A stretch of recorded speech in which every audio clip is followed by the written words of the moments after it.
Je suis Jérôme Vassal, je travaille au syndicat de bassin de l'Elorn qui mène des actions de bassin versant et de sage et qui est aussi propriétaire d'un barrage, le barrage du Drennec, qui est particulier parce qu'il est, on le pensait oligo-mésotrophe, parce qu'il est situé juste sous les crêtes des monts d'Arrée. Il y a 3 crêtes à plus de 380 mètres qui lui apportent beaucoup d'eau, il se remplit rapidement, donc c'est une retenue qui est à l'amont du bassin versant, contrairement à beaucoup d'autres qui sont plus à l'aval pour avoir suffisamment de débit pour se remplir. La bonne pluviométrie a permis de le placer tout en haut. Et pendant très longtemps, on le considérait comme un peu une référence au niveau de sa qualité, et très translucide, avec des apports en phosphore et azote très mesurés. Les Lornes, en amont de cette retenue, est même une station de référence pour les indices diatomées, par exemple, Loire-Bretagne. Elle est actuellement à 0 mg de nitrate en entrée, par exemple. Mais il y a une deuxième entrée principale qui, elle, est plus agricole et plus chargée en azote et phosphore, aux alentours de 20 mg de nitrate. Le phosphore, très souvent proche de la limite de quantification, mais il y en a quand même qui rentrent.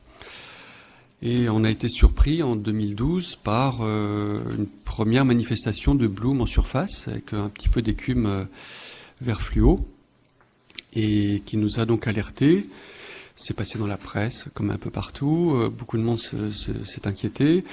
Et ça s'est avéré pas uniquement ponctuel, puisque l'année d'après et l'année suivante encore, il y a eu des phénomènes similaires, voire même très importants fin 2014, puisque là, on a vu une efflorescence de surface importante, mais jugée modérée en termes de biomasse, et qui, en quelques semaines suivantes, s'est répandue dans la totalité de la masse d'eau. C'est un lac qui est profond, à plus de 20 mètres. Et donc là, ça n'était pas seulement l'eau de surface qui ne gêne personne, puisque la prise d'eau est au fond, mais également l'eau du fond qui partait donc alimenter la rivière où se trouvent des très grosses prises d'eau, des piscicultures et plein d'autres choses. Donc voilà un petit peu panique. Des études ont été lancées, avaient déjà commencé avec un suivi régulier, mais 2 études ont été lancées avec Luc Brien en conseiller en 2015 et 2016 pour aborder les aspects biologiques et hydrauliques également du fonctionnement de cette retenue pour essayer d'expliquer. Donc, c'est une retenue de barrage qui a été mise en place pour le soutien d'étiage, comme je vous ai expliqué, tout en haut de la rivière, puisque elle est importante, elle fait plus de 8 millions de mètres cubes, et elle permet de à peu près doubler le débit de la rivière, très pompé par les grosses prises d'eau qui alimentent la région de Brest notamment, pendant la période d'étiage, notamment cette année, on est content de l'avoir presque remplie. Il y a des piscicultures également derrière, il y a des stations d'épuration qui toutes prennent en compte le soutien d'étiage de cette retenue. C'est un souci auquel il faut penser, je pense, puisqu'on se retrouve à la fin dans une hydrologie modifiée par le barrage, mais prise en compte par tous les usages, donc on est un peu bloqué. Et puis bien sûr, il y a des usages dans la retenue, de la baignade, du nautisme, de la pêche, etc. Donc je vous ai déjà donné l'historique, et qui est concomitant avec une perception un peu brutale qu'on a eue du déclassement au titre de la DCE par l'Agence de l'eau, de la qualité de cette masse d'eau qu'on pensait archi protégée, un peu comme Brennilis qui est de l'autre côté, où il y a 0 phosphore, 0 azote. Et nous, on était un tout petit peu plus chargés et on a été classé en état médiocre. Donc c'était un peu traumatisant. On voit mal, mais il y a 2 graphiques là sur cette diapo qui montrent le suivi qu'on a engagé donc dès cette année 2012 avec des prélèvements au moins mensuels qui ont permis de suivre au point central de la retenue le développement des algues, dont les cyanos. Et là, on a détecté assez rapidement une espèce particulière, la Planctotrix isotrix. Elle a changé de nom en cours de route et qui était très peu détectée dans notre région, et que l'on voit plus, je crois, dans des lacs profonds et translucides, comme l'est un peu le nôtre, contrairement à d'autres. Avant-hier, j'ai fait des sondages, j'ai enfoncé le disque de Secchi qui permet d'estimer la transparence, et à 6 mètres de profondeur, j'avais plus de corde, mais je le voyais encore. Donc ça veut dire que la zone euphotique, c'est 2 fois et demi cette profondeur, c'est 15 mètres, c'est presque la profondeur du lac. C'est-à-dire que la lumière très forte, on était le 21 juin, allait jusqu'au fond de la retenue et permettait un développement algal partout. Je vous montrerai tout à l'heure quelques courbes prises à ce moment-là. Et cette petite bestiole, s'est avérée capable de générer des toxines puisque fin 2014, le gros bloom que j'évoquais, on a trouvé dans une efflorescence un peu chargée jusqu'à 53 microgrammes litres de microcystine, ou plutôt d'une petite modification de cette microcystine, de la desméthylmicrocystine, mais les mêmes normes n'ont été appliquées par l'administration pour cette molécule, a priori moins toxique que sur la molécule de base. Donc la première étude qui a été menée en 2015, je vous disais, a porté sur l'aspect plutôt biologique, quelles sont les algues qui se développent et où elles se développent sur toute la masse d'eau, avec les 5 points de prélèvement qui sont notés là. Au niveau des 2 émissaires à l'est, un ruisseau très peu chargé, un ruisseau plus chargé, une petite arrivée au nord, la sortie du barrage complètement à l'ouest, où la profondeur est la plus importante, et puis un point central. Il y a eu peu de développement, et donc malheureusement, mais en tout cas ce qui a été vu cette année-là, c'est une grande homogénéité des valeurs.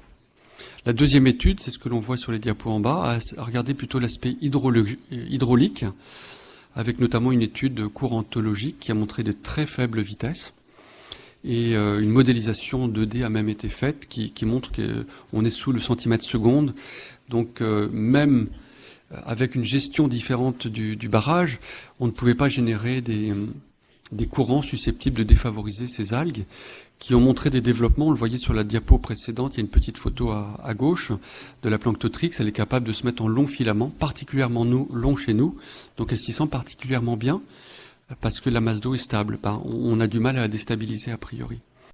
Et le transect qui était utilisé avec différents points de prélèvement cette année 2016, là non plus n'a pas montré d'hétérogénéité entre les points, de la surface à la profondeur et de droite à gauche. Donc on n'a pas pu en sortir grand-chose comme observation sur nos possibilités d'intervenir et sur nos possibilités d'expliquer ce qui se passait.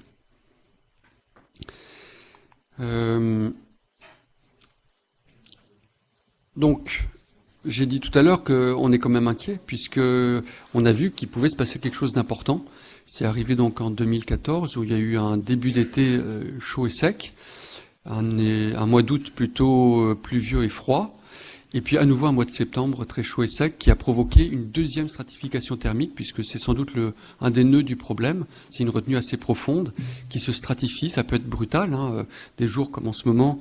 Enfin, jusqu'à hier, il peut y avoir une élévation de la température sur les premiers mètres, une thermocline qui se forme avec donc une séparation de 2 masses d'eau. Celle du fond froide est aussi rapidement en anoxie et les phytoplanctons se développent à l'interface. Ce que l'on a vu avant-hier lorsqu'on a fait des sondages, on avait des valeurs très très faibles en phycocyanine pratiquement partout, c'est le pigment des cyanos, mais aussi en chlorophylle, sauf à 6 mètres, entre 6 mètres et 6 mètres 20 sur 20 cm. On est passé de 3 microgrammes à 56 microgrammes de chlorophylle. Voilà, mais avec une faible biomasse, puisque sur une épaisseur très très faible, qu'est-ce qui peut se passer ensuite, suivant la météo et d'autres choses, on ne sait pas trop. Rapidement, je peux vous montrer quelques petits graphiques. Là, c'est les suivis ARS depuis 2003. Jusqu'à maintenant, qui montre qu'en fait, il y avait des cyanos, que ce soit en pourcentage ou en nombre de cellules par millilitre, en concentration, depuis l'origine du suivi, et que les dernières années ne sont pas, vous avez vu, les plus chargées forcément, même s'il y a eu des évolutions. Alors, tout dépend des paramètres. Là, c'est sur les 2 plages. Chaque couleur, c'est une plage. Il y a 2 plages sur 2 communes du barrage. Et on voit que c'est pas évident. Il y avait plus de cyanos, des concentrations plus fortes, certaines autres années que celles qui nous ont embêtés, où elles se sont vues en surface. Mais ce ne sont pas les mêmes espèces.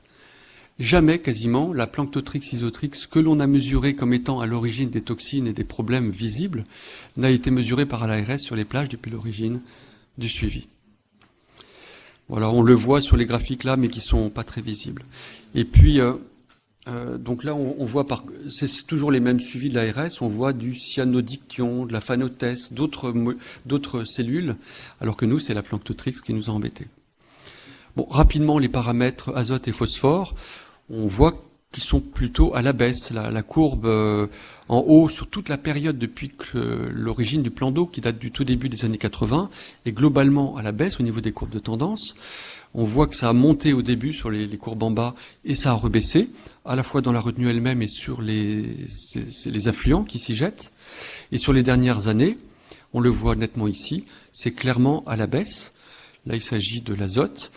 Sur le phosphore, c'est également globalement à la baisse, mais avec des valeurs très faibles, et c'est dur à interpréter puisqu'on est souvent au niveau de la limite de quantification. Par contre, on a vu que dans le suivi en rouge, sur la courbe en rouge, dans la retenue elle-même et aux différents endroits, proches du sédiment, surface, etc., il peut y avoir des pics importants de phosphore liés à un relargage depuis les sédiments, liés à l'anoxie de la masse d'eau profonde. Voilà, donc on a essayé de suivre tout ça, que ce soit le phosphore total, l'orthophosphate, mais rien d'évident ne ressort. Encore une fois, la limite de quantification nous empêche d'avoir une interprétation claire des évolutions. Bon, je vais pas, on y reviendra tout à l'heure lors des questions. On a fait un suivi, bien sûr, diagnostic sur le bassin versant des rivières qui s'y jettent. Un diagnostic également sur la distribution dans la masse d'eau des différentes algues qui s'y trouvent. On a fait tout plein de suivis liés à la stratification thermique, de l'oxygène dissous, de la température et des algues, qui montrent qu'il y a des pics, souvent à l'interface, souvent sur des profondeurs très particulières, très souvent sous là où on va habituellement regarder, d'où lié à la grande transparence de l'eau. On regarde sur les quelques premiers mètres, mais c'est souvent plus que là. Ça peut être à 6 à 10 mètres que ça se passe. Voilà. Et puis on a regardé, je vous ai dit l'année dernière, l'aspect hydraulique. Et il y a eu des modifications dans la gestion du barrage liées aux prescriptions du SAGE, mais également à l'installation du microcentrale, qui ont amené à modifier un petit peu les principes de gestion du barrage, qui peuvent être interprétés en lien avec les phénomènes. Mais rien de totalement évident en tout cas. Donc on a encore plein d'interrogations et on voulait, dans le cadre de l'AMI l'année dernière, continuer à creuser l'aspect hydraulique et gestion, puisque c'est ça que l'on voyait comme possibilité d'intervention, plus que le bullage ou que le désenvasage, puisque de vase, il y en a très très peu dans cette retenue. Voilà. Et puis là, on peut voir un exemple du suivi qu'on a fait avant-hier, avec, vous voyez, un pic très très net. On voit le pic en rouge, en lien avec la courbe bleue qui montre le taux d'oxygène. Donc il y a des corrélations entre tout ça, qui sont bien connues par les spécialistes. Mais c'est difficile, en tout cas, d'imaginer le programme d'action qu'on pourrait